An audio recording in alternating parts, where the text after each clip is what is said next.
अनंतकोटि ब्रह्मांड नायक राजाधिराज सच्चिदानंद सद्गुरु श्री ब्रह्म चैतन्य महाराज की जय।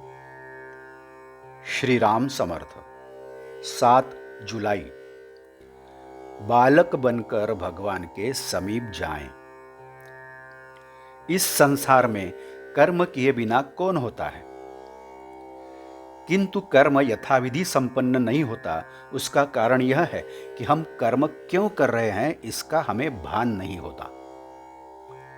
अधिष्ठान के बिना कर्म सिद्ध नहीं होता। मालिक का आधार हो तो कर्म करने वाले को जोश आता है। कुछ अच्छे कर्म मार्गी लोग भक्त मार्गी लोगों को दोष देते हैं। जो भक्ति भाव में रत रहता है वह किसी को दोष नहीं देता। मैं कौन हूं यह समझने के लिए ज्ञान और भक्ति दोनों की आवश्यकता होती है। वैसे ही ब्रह्म सत्यम जगन मिथ्या कहने पर भी उसका अनुभव प्राप्त होने के लिए कर्म करना ही पड़ता है। उपासना भगवान को जानकर करें। छोटा बच्चा मां के मुंह की तरफ देखते हुए चुपचाप दूध पीता है। उसी तरह समर्थ रामदास जैसे महापुरुषों ने जो कहा है वह हम चुपचाप करें।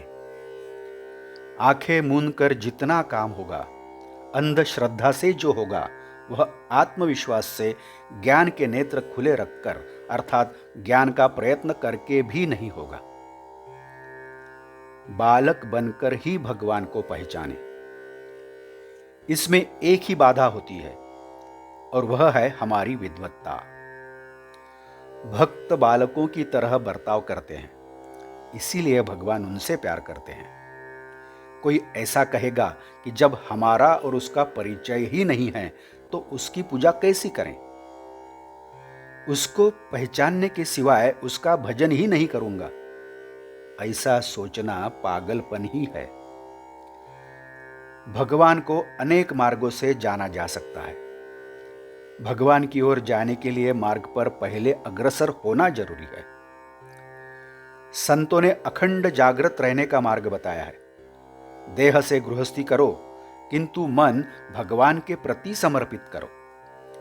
मन जब तक भगवान के प्रति स्थिर नहीं होता तब तक आप चाहे जो प्रयत्न करें उसका कोई उपयोग नहीं होगा।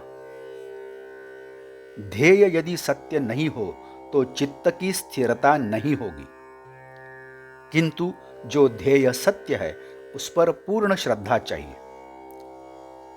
भगवान मेरे हैं ऐसा कहने के बजाय मैं भगवान का हूं ऐसा कहे तो श्रद्धा उत्पन्न होती है। समुद्र की लहर होती है, लहर का समुद्र नहीं होता। साधना में निश्चितता हो तो संतोष होता है। इसीलिए साधन श्रद्धा से करें। जैसी श्रद्धा वैसे फल। हम भगवान के स्मरण में निर्भर रहें। गृहस्थी में कभी धीरज न छोड़ें। जिस प्रकार चींटियों की रानी को उसकी जगह से हटाया कि उसके साथ रहने वाली हजारों चींटियां उसके पीछे गायब हो जाती हैं, वैसे ही एक देह बुद्धि को हटा दें तो हमारे मन में उठने वाले हजारों संकल्प गायब हो जाएंगे। इस देह बुद्धि के परे जाने के बाद जो ज्ञान होता है उसी को आत्मज्ञान कहते हैं। ऐसा आत्मज्ञान होने पर जो पूर्ण संतोष होता है वही भगवान का यथार्थ दर्शन होता है।